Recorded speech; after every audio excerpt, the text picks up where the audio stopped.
Some children don't grow up feeling hated. They grow up feeling emotionally unattended to. And that creates a very specific kind of adult. The kind who says, "I'm fine," while quietly falling apart. The kind who apologizes before asking a question, who feels guilty resting, guilty needing help, guilty taking up emotional space at all. What looks like maturity may actually be a child who learned too early that their emotions were inconvenient. And the strangest part is many people with childhood neglect don't even realize it happened, because neglect is quiet. There were no bruises, no obvious catastrophe, no dramatic story they can point to and say, "That's where everything changed." Just years of emotional absence so subtle the nervous system adapted around it, like a tree growing around barbed wire. Psychology calls this emotional neglect. And unlike trauma caused by what happened to you, neglect often comes from what never happened, the comfort that never came, the reassurance that never arrived, the emotional attunement that should have existed but didn't. And over time, the brain quietly builds survival patterns around that absence, patterns that look normal from the outside, but underneath them is usually one painful belief.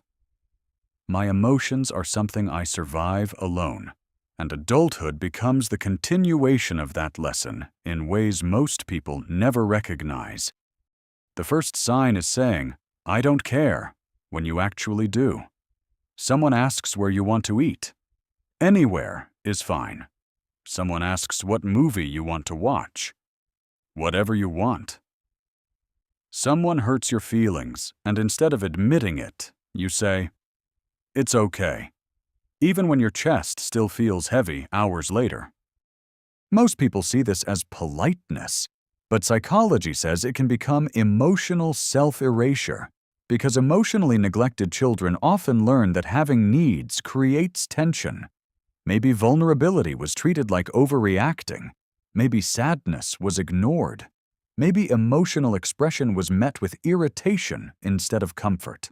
And eventually your nervous system starts associating wanting with danger, neediness with rejection, expression with shame.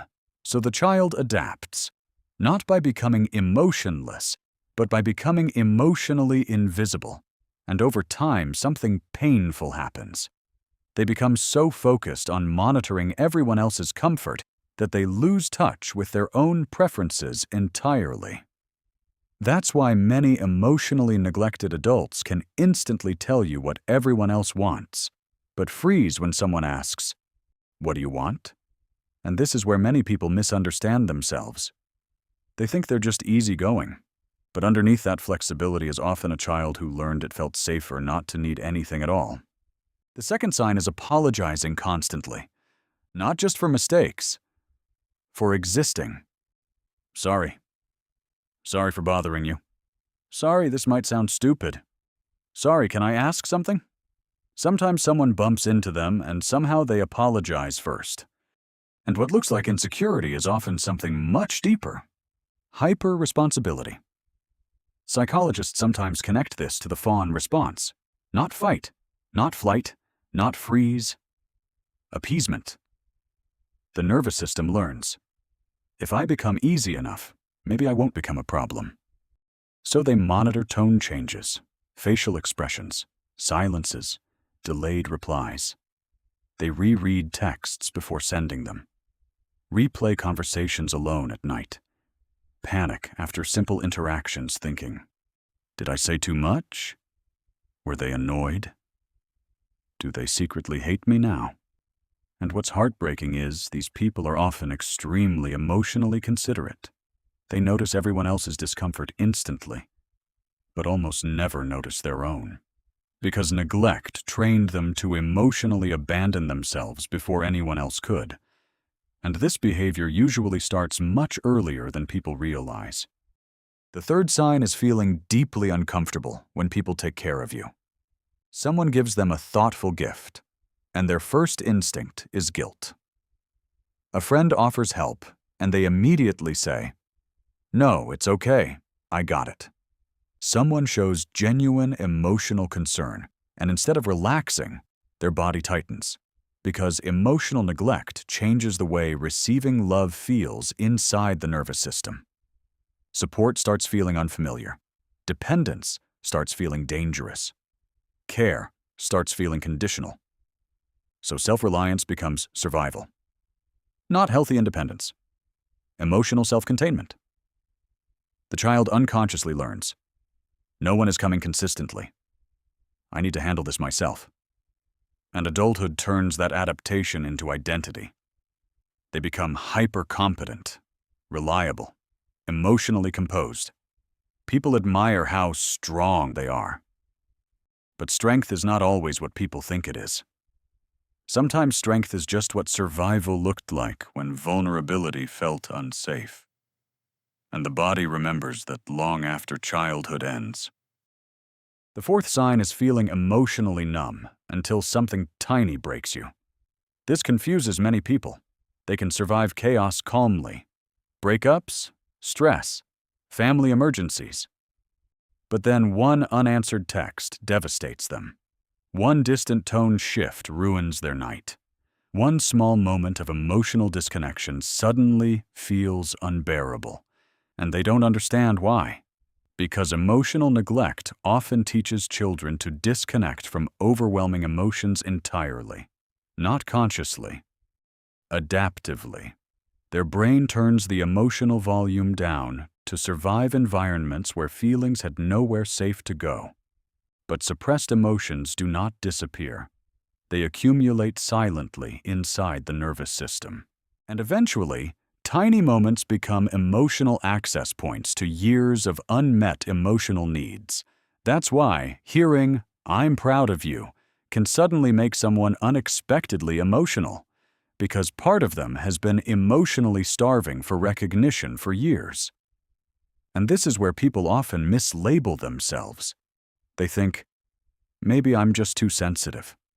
But sensitivity is often what remains after years of emotional deprivation. The nervous system becomes hyper-aware of emotional absence because absence helped shape it. The fifth sign is overthinking social interactions long after they end. You replay conversations in bed, analyze pauses, tone shifts, micro-expressions. Why did they reply like that? Did they seem distant? Did I embarrass myself? Did I say too much? Too little? And this isn't vanity, it's hypervigilance. Children raised around emotional inconsistency often become emotional detectives. Their nervous system learns. Connection can disappear suddenly, so the brain starts scanning constantly. Silences, mood shifts, energy changes, delayed replies. And over time, the adult becomes someone who can read emotional atmosphere instantly. People call them perceptive, empathetic, emotionally intelligent. And they are. But underneath that emotional awareness is often a nervous system that learned safety was unpredictable, and eventually even peaceful relationships can feel emotionally exhausting. Because your body was trained to anticipate disconnection, even in moments of closeness. The sixth sign is feeling strangely uncomfortable when nothing is wrong. This one is subtle.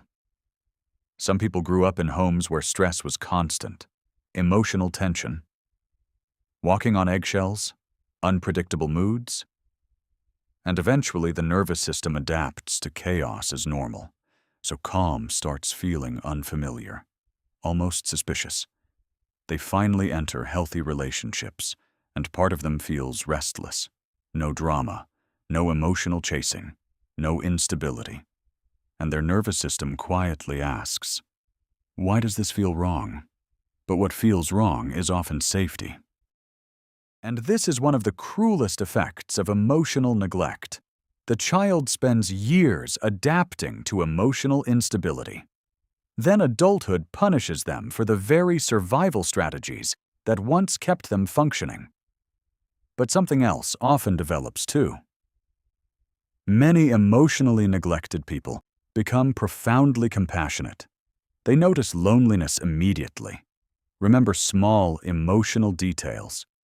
Check on people quietly. Sense sadness other people miss completely, because they know exactly what emotional invisibility feels like, and they never want another person to feel it. But here's the deeper truth. Childhood neglect does not always create broken adults. Sometimes it creates adults who become too emotionally self-reliant, too hyper-aware, too independent, too accustomed to surviving silently. People who learn to carry emotional pain privately because silence was the only place their feelings had room to exist. And maybe that's why emotional neglect is so difficult to recognize. Many neglected children looked easy. They didn't act out. They didn't demand attention. They adapted quietly. But quiet adaptation is still adaptation. The nervous system still changed. The attachment system still organized itself around emotional absence. The child still learned painful things about closeness, safety, vulnerability, and emotional worth. What looks like independence may actually be learned emotional abandonment. What looks like emotional maturity may actually be survival. What looks like being low maintenance may actually be someone who learned not to expect care. And healing from that does not mean becoming someone completely different. It means slowly teaching your nervous system something it never fully learned, that your emotions are not burdens, your needs are not inconveniences, and being cared for is not something you must earn through silence. You were never too sensitive. You were a child trying to survive emotional absence with the only emotional tools your brain had available. And over time, those survival tools became your personality. What hurts most about emotional neglect is not what the child felt, but what they slowly stopped expecting. If this resonated with you, subscribe for more videos exploring psychology, attachment, emotional survival, and the hidden emotional patterns behind everyday behavior.